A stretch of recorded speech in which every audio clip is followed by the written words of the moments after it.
ವಚನ ಸತ್ಯ ವಚನ, ಭೂಮಿಗೆ ಬಂದ ವಚನ.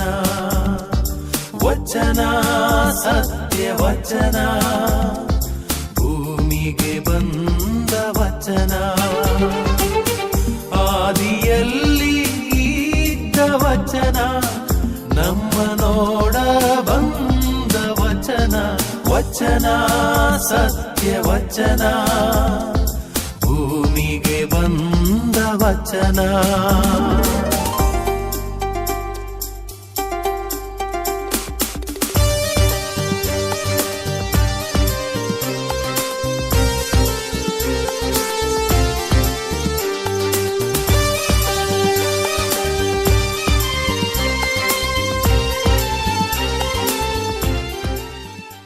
ಪ್ರಭು ಕ್ರಿಸ್ತರಲ್ಲಿ ನನ್ನ ಒಲವಿನ ಸಹೋದರ ಸಹೋದರಿಯರೇ, ದೇವರ ವಾಕ್ಯಗಳನ್ನು ಆಲಿಸೋಣ. ಪ್ರವಾದಿ ಯೆಶಾಯನು ಬರೆದ ಗ್ರಂಥದಿಂದ ವಾಚನ. ಹೆದರಬೇಡ, ನಾನಿದ್ದೇನೆ ನಿನ್ನೊಂದಿಗೆ. ಭಯಭ್ರಾಂತನಾಗಬೇಡ, ನಾನೇ ದೇವರು ನಿನಗೆ. ಶಕ್ತಿ ನೀಡುವೆ, ಸಹಾಯ ಮಾಡುವೆ ನಿನಗೆ. ನನ್ನ ವಿಜಯಾಸ್ತದ ಆಧಾರ ಇದೆ ನಿನಗೆ. ದೇವರ ವಾಕ್ಯವಿದು, ದೇವರಿಗೆ ಕೃತಜ್ಞತೆ ಸಲ್ಲಲಿ. ಪ್ರಭು ಕ್ರಿಸ್ತರಲ್ಲಿ ನನ್ನ ಒಲವಿನ ಸಹೋದರ ಸಹೋದರಿಯರೇ, ಇಂದಿನ ಮಾತಿನ ಅರ್ಥ ಭಯಪಡಬೇಡ. ದೇವರು ನಿಮಗೆ ಇಂದು ಭರವಸೆ ಕೊಡ್ತಾರೆ, ಭಯಪಡಬೇಡ, ನಾನು ನಿನ್ನ ಜೊತೆ ಇದ್ದೇನೆ. ಈ ವಾಕ್ಯಗಳನ್ನು ನಾವು ಆಲಿಸಿಕೊಂಡೆವು, ಅದರ ಬಗ್ಗೆ ಜ್ಞಾನ ಮಾಡೋಣ. ಪ್ರಭು ಕ್ರಿಸ್ತರಲ್ಲಿ ನನ್ನ ಒಲವಿನ ಸಹೋದರಿಯರೇ, ದೇವರು ಹೇಳುತ್ತಾರೆ, ನಾನು ನಿಮ್ಮೊಂದಿಗಿದ್ದೇನೆ, ಭಯಪಡಬೇಡ, ಪ್ರತಿ ನಿಮಿಷ ಪ್ರತಿ ಕ್ಷಣ ನಾನು ನಿಮ್ಮೊಂದಿಗಿದ್ದೇನೆಂದು ಅರಿತುಕೊಳ್ಳಿ. ನಾವು ಭಯಪಡುತ್ತೇವೆ. ಕಾಯಿಲೆ ಬಂದಾಗ, ಸಾವು ಬಂದಾಗ, ಆರ್ಥಿಕ ಬಿಕ್ಕಟ್ಟು ಬಂದಾಗ, ಭವಿಷ್ಯದ ಚಿಂತನೆ ಮಾಡಿದಾಗ ನಾವು ಭಯಪಡುತ್ತೇವೆ. ಆದರೆ ನಾವು ಪಡಬಾರದೆಂದು ದೇವರು ಹೇಳುತ್ತಾರೆ. ಆದ್ದರಿಂದ ದೇವರು ಹೇಳುತ್ತಾರೆ, ಪ್ರತಿ ಕ್ಷಣವೂ ಪ್ರತಿ ನಿಮಿಷವೂ ನಾನು ನಿಮ್ಮ ಜೊತೆ ಇದ್ದೇನೆ, ಆದ್ದರಿಂದ ಭಯಪಡಬೇಡ. ಯೆಶಾಯ ಅಧ್ಯಾಯ 41 ವಾಕ್ಯ 10 ಹೇಳುತ್ತದೆ, ಆದ್ದರಿಂದ ಭಯಪಡಬೇಡ, ನಾನು ನಿಮ್ಮೊಂದಿಗಿದ್ದೇನೆ, ಗಾಬರಿ ಪಡಬೇಡ. ನಾನೇ ನಿನ್ನ ದೇವರು, ನಾನು ನಿನ್ನನ್ನು ಬಲಪಡಿಸುತ್ತೇನೆ, ನಿನಗೆ ಸಹಾಯ ಹಸ್ತವನ್ನು ನೀಡುತ್ತೇನೆ, ನನ್ನ ನೀತಿಯ ಬಲಗೈಯಿಂದ ನಿನ್ನನ್ನು ಎತ್ತಿ ಹಿಡಿಯುವೆ. ನಮ್ಮ ದೇವರು ಭಯಪಡಬೇಡ ಎಂದು ಹೇಳುವ ದೇವರು, ನಮ್ಮ ದೇವರು ಗಾಬರಿ ಪಡಬೇಡ ಎಂದು ಹೇಳುವ ದೇವರು, ನಮ್ಮನ್ನು ಅವರ ನೀತಿಯ ಹಸ್ತದಿಂದ ಎತ್ತಿಕೊಳ್ಳುವ ದೇವರು.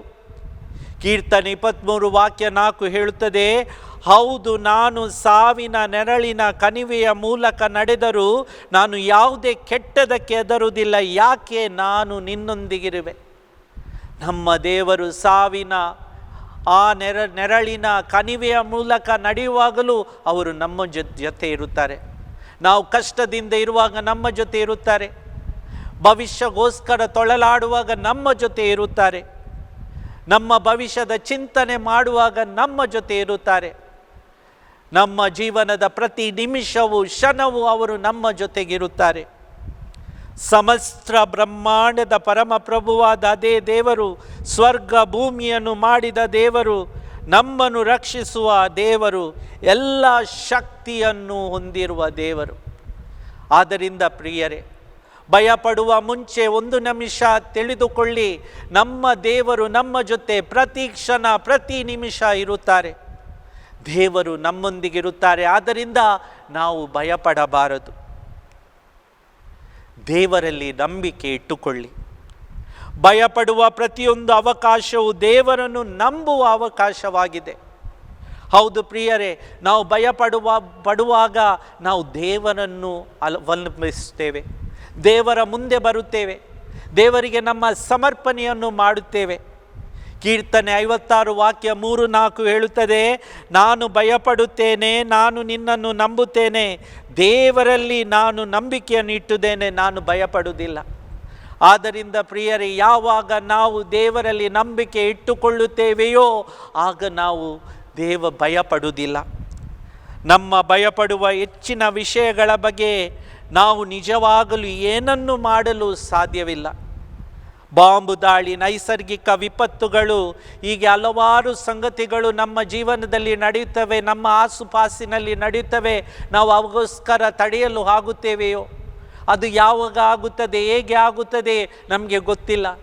ಆದ್ದರಿಂದ ಯೇಸು ಸ್ವಾಮಿ ಹೇಳುತ್ತಾರೆ, ನಂಬಿಕೆ ಇಟ್ಟುಕೊಳ್ಳಿ, ನಮ್ಮ ಭಯವನ್ನು ದೇವರಿಗೆ ಒಪ್ಪಿಸೋಣ ಮತ್ತು ಅವರಲ್ಲಿ ನಂಬಿಕೆಯನ್ನು ಇಡೋಣ. ದೇವರಲ್ಲಿ ಶಾಂತಿಯನ್ನು ಹುಡುಕುವುದು, ಭಯ ಪಡುವ ಬದಲು ನಾವು ದೇವರಲ್ಲಿ ಶಾಂತಿಯನ್ನು ಹುಡುಕೋಣ. ಯೇಸು ಸ್ವಾಮಿ ಹೇಳುತ್ತಾರೆ, ನಾನು ನಿಮ್ಮೊಂದಿಗೆ ಶಾಂತಿಯನ್ನು ಬಿಡುತ್ತೇನೆ, ನನ್ನ ಶಾಂತಿಯನ್ನು ನಿಮಗೆ ಕೊಡುತ್ತೇನೆ. ಜಗವು ಕೊಡುವಂತೆ ನಾನು ನಿಮಗೆ ಕೊಡುವುದಿಲ್ಲ. ನಿಮ್ಮ ಹೃದಯವು ಕಳವಳಗೊಳ್ಳದಿರಲಿ, ಭಯಪಡದಿರಲಿ. ಯೇಸು ಸ್ವಾಮಿ ಸತ್ತ ನಂತರ ಎಲ್ಲ ಶಿಷ್ಯರು ಭಯಭೀತರಾದರು. ಅವರಿಗೆ ಏನು ಮಾಡಬೇಕೆಂದು ಗೊತ್ತಾಗಲಿಲ್ಲ. ಅವರು ಎಲ್ಲರೂ ಬಾಗಿಲನ್ನು ಮುಚ್ಚಿ ಒಳಗೆ ಅವಿತುಕೊಂಡರು. ಆಗ ಪುನರುತ್ಥಾನರಾದ ಯೇಸು ಅವರ ಮುಂದೆ ಬಂದು, ಶಾಂತಿ ನಿಮ್ಮೊಂದಿಗಿರಲಿ ಎಂದು ಹೇಳಿದರು. ಅವರು ಹೇಳಿದರು ಶಿಷ್ಯರಿಗೆ, ಭಯಪಡಬೇಡಿ, ನಾನು ನಿಮ್ಮ ಜೊತೆ ಇದ್ದೇನೆ. ದೇವರಲ್ಲಿ ಶಾಂತಿಯನ್ನು ಹುಡುಕಿ, ದೇವರಲ್ಲಿ ಸಮಾಧಾನವನ್ನು ಹುಡುಕಿ, ನಾನು ನಿಮಗೆ ಆ ಸಮಾಧಾನ ಮತ್ತು ಶಾಂತಿಯನ್ನು ಕೊಡುತ್ತೇನೆ. ಪ್ರಿಯರೇ, ನಾವು ಭಯಭೀತರಾಗುವ ಮುಂಚೆ ನಾವು ಪ್ರೀತಿಯಿಂದ ನಮ್ಮನ್ನು ತುಂಬಬೇಕು. ನಮ್ಮಲ್ಲಿ ಯಾವಾಗ ಪ್ರೀತಿ ಬರುತ್ತದೆಯೋ ಆಗ ನಾವು ಭಯಭೀತರಾಗುವುದಿಲ್ಲ. ಯೋಹಾನನು ಬರೆದ ಮೊದಲ ಪತ್ರ ಅಧ್ಯಾಯ 4 ವಾಕ್ಯ 18ರಲ್ಲಿ ಹೇಳುತ್ತದೆ, ಪ್ರೀತಿಯಲ್ಲಿ ಭಯವಿಲ್ಲ, ಆದರೆ ಪರಿಪೂರ್ಣ ಪ್ರೀತಿಯು ಭಯವನ್ನು ಹೋಗಲಾಡಿಸುತ್ತದೆ. ಯಾವಾಗ ನಮ್ಮಲ್ಲಿ ಪ್ರೀತಿ ಬರುತ್ತದೆಯೋ, ಪ್ರೇಮ ಸಮಾಧಾನ ಬರುತ್ತದೆಯೋ, ಆಗ ನಮ್ಮಿಂದ ಭಯವು ದೂರವಾಗುತ್ತದೆ. ನಾವು ದೇವರನ್ನು ನಿಜವಾಗಿಯೂ ಪ್ರೀತಿಸುವುದಾದರೆ ಯಾವುದಕ್ಕೂ ನಾವು ಭಯಪಡಬಾರದು. ನಮ್ಮ ಹೃದಯ ಮತ್ತು ಜೀವನದಲ್ಲಿ ಪ್ರೀತಿಯನ್ನು ಹೊಂದಿರುವವರಿಗೆ ಭಯವು ನಮ್ಮನ್ನು ಎಂದಿಗೂ ತೊಂದರೆಗೊಳಿಸುವುದಿಲ್ಲ. ಪ್ರೀತಿ ಮೆಲುಗಾಯಿ ಸಾಧಿಸಿದಾಗ ಭಯದ ಅಸ್ತಿತ್ವ ನಾಶವಾಗುತ್ತದೆ. ಆದ್ದರಿಂದ ಪ್ರಿಯರೇ, ಪ್ರೀತಿ ನಮ್ಮಿಂದ ಸಂಪೂರ್ಣ ದೂರವಾಗಲು ಕಾರಣ ಭಯ. ಯಾವಾಗ ನಮ್ಮ ಜೀವನದಲ್ಲಿ, ನಮ್ಮ ಆತ್ಮದಲ್ಲಿ, ನಮ್ಮ ಮನಸ್ಸಿನಲ್ಲಿ, ನಮ್ಮ ಹೃದಯದಲ್ಲಿ ಭಯವು ಇರುತ್ತದೆಯೋ ಆಗ ಪ್ರೀತಿ ನಮ್ಮ ಜೀವನದಲ್ಲಿ ಇಲ್ಲ, ಸಮಾಧಾನ ನಮ್ಮ ಜೀವನದಲ್ಲಿ ಇಲ್ಲ. ನಮ್ಮಲ್ಲಿ ಆ ಸಮಾಧಾನ, ಪ್ರೀತಿ ಬರಬೇಕಾದರೆ ಆ ಭಯವು ನಮ್ಮಿಂದ ಹೋಗಲಾಡಿಸಬೇಕು. ಯೇಸು ಸ್ವಾಮಿ ಹೇಳುತ್ತಾರೆ, ದೇವರಿಗೆ ಭಯಪಡಿರಿ. ಜ್ಞಾನೋತಿ ಅಧ್ಯಾಯ 1 ವಾಕ್ಯ ಹೇಳುತ್ತದೆ, ಭಗವಂತನ ಭಯವು ಜ್ಞಾನದ ಆರಂಭವಾಗಿದೆ. ಜ್ಞಾನೋತಿ 14 ವಾಕ್ಯ 27 ಹೇಳುತ್ತದೆ, ಭಗವಂತನ ಭಯವು ಜೀವನದ ಚಿಲುಮೆಯಾಗಿದೆ, ಒಬ್ಬನನ್ನು ಸಾವಿನ ಬಲೆಗಳಿಂದ ದೂರವಿಡುತ್ತದೆ.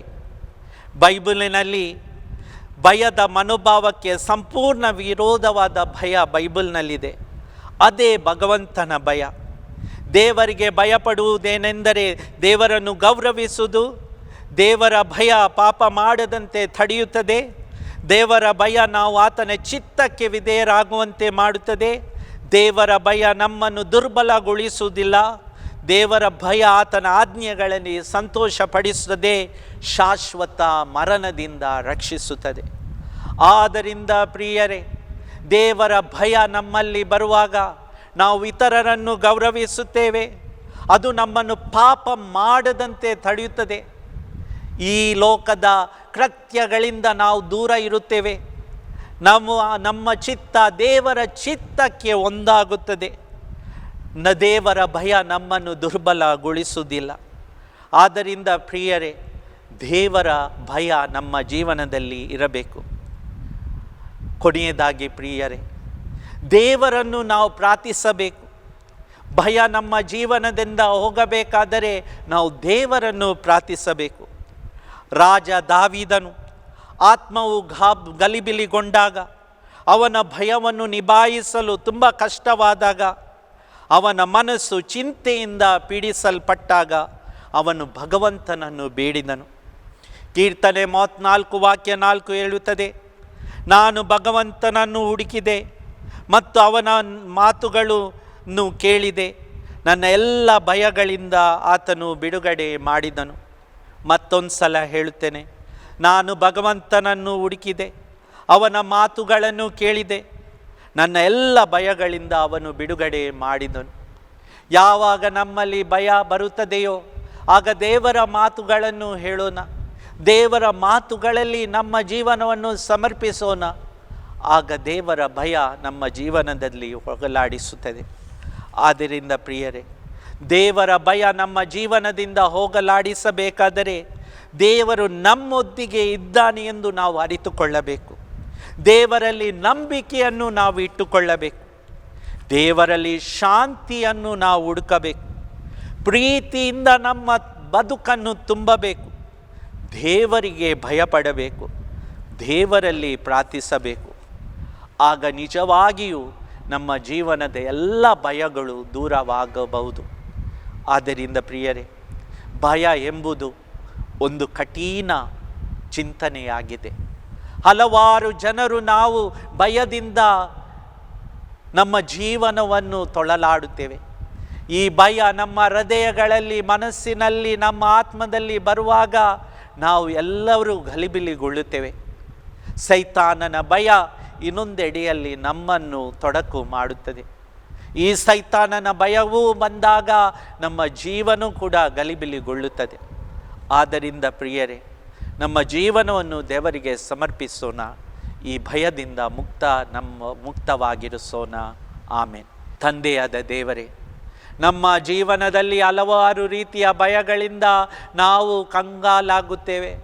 ಆತ್ಮದ ಭಯ, ಮನಸ್ಸಿನ ಭಯ, ಚಿಂತನೆಯ ಭಯ, ಮನಸ್ಸಿನ ಭಯ, ಹಲವಾರು ರೀತಿಯ ಭಯಗಳು ನಮ್ಮ ಜೀವನದಲ್ಲಿದೆ ಸ್ವಾಮಿ. ಈ ಎಲ್ಲ ಭಯಗಳನ್ನು ನಿಮಗೆ ಸಮರ್ಪಿಸುತ್ತಾ ಬಂದಿದ್ದೇನೆ ಸ್ವಾಮಿ. ಈ ಎಲ್ಲ ಜನರ ಸಾಮಾಜಿಕ ಭಯವನ್ನು, ಆರ್ಥಿಕ ಭಯವನ್ನು, ಕೌಟುಂಬಿಕ ಭಯವನ್ನು ನಿಮಗೆ ಸಮರ್ಪಿಸುತ್ತಿದ್ದೇನೆ ಸ್ವಾಮಿ. ಈ ಜನರ ಭಯವನ್ನು ತೆಗೆಯಿರಿ.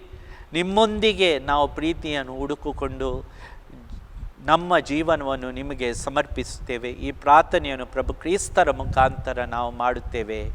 ಆಮೇನ್.